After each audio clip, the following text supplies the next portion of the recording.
কিভাবে এসির indoor unit স্থাপন করবেন।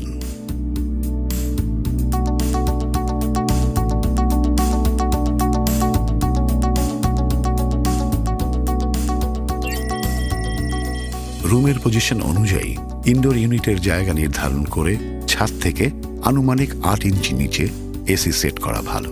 তবে রুমের উচ্চতা যদি স্বাভাবিকের চেয়ে অনেক বেশি হয়, সেক্ষেত্রে এসিটি ফ্লোর থেকে ৭ ফুট উচ্চতায় সেট করা ভালো। যেখানে এসি সেট করবেন সেখান থেকে বাম দিকে কমপক্ষে ৬ ইঞ্চি এবং ডান দিকে কমপক্ষে ৬ ইঞ্চি জায়গা ফাঁকা রাখতে হবে।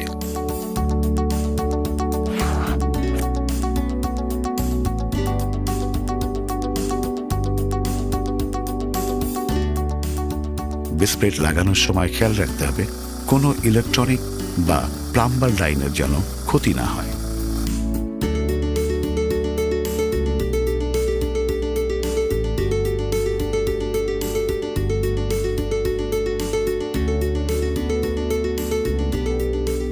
বেস প্লেট লাগানো অবস্থায় বেস প্লেটের ডান পাশের পায়া থেকে ইনলেট ও আউটলেট পাইপের শেষ প্রান্ত পর্যন্ত মেজারমেন্ট টেপ দিয়ে মেপে ছিদ্র করার স্থান নির্ধারণ করতে হবে।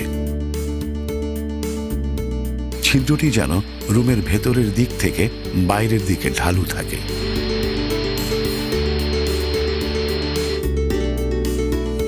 ছিদ্র করার সময় মাথায় রাখতে হবে যেন এসি সেট করার পর ছিদ্রটি বাইরে থেকে দেখা না যায়। এসি সেট করার সময় ইনডোর ইউনিটের ২ কোণা সমান উচ্চতায় আছে কিনা তা লেভেল গেজ দিয়ে মেপে নিশ্চিত হয়ে নিন। এসি সেট হয়ে গেলে এসি ড্রেন লাইনের পানি কোনো বাধা ছাড়া ঠিকভাবে প্রবাহিত হতে পারছে কিনা সেটা অবশ্যই খেয়াল রাখবেন। কিভাবে এসির আউটডোর ইউনিট স্থাপন করবেন। আউটডোর ইউনিট বসানোর জন্য যে জায়গা বেছে নেবেন সে জায়গাটা যেন আউটডোর ইউনিটের ভার বহন করার মতো যথেষ্ট মজবুত হয় সেটা খেয়াল রাখবেন। জায়গাটি মজবুত হলে কম্পনের মাত্রা বাড়বে না, ফলে বিরক্তিকর শব্দ সৃষ্টির সম্ভাবনা থাকবে না। আউটডোর ইউনিট সেট করার সময় সার্ভিস এক্সপার্টকে সেফটি বেল্ট, হ্যান্ড গ্লোভস এবং হেলমেট ব্যবহার করতে হবে।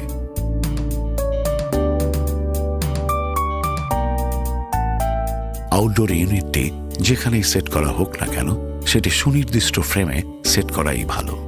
ফ্রেমের অ্যাঙ্গেলটি কমপক্ষে ৪ মিলিমিটার পুরু হওয়া জরুরি। কোনো অবস্থাতেই বদ্ধ জায়গায় আউটডোর ইউনিট সেট করা যাবে না।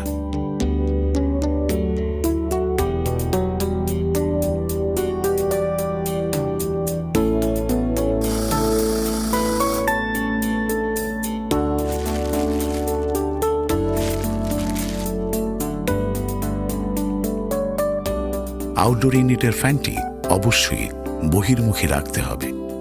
আউটডোর ইউনিট যেখানে সেট করবেন সেখান থেকে ডানে কমপক্ষে ১২ ইঞ্চি এবং বামে ১৫ ইঞ্চি জায়গা ফাঁকা রাখতে হবে। আবার সামনের দিকে ৪৮ থেকে ৬০ ইঞ্চি এবং পেছনের দিকে ৬ থেকে ৮ ইঞ্চি জায়গা ফাঁকা রাখতে হবে। ইনডোর ইউনিট যেখানে সেট করবেন সেখান থেকে আউটডোর ইউনিট ১০ থেকে ১৫ ফিট দূরত্বে স্থাপন করা ভালো। এই পরিমাপটা ঠিকমতো মেনে চললে আপনার এসি দীর্ঘদিন ভালো থাকবে।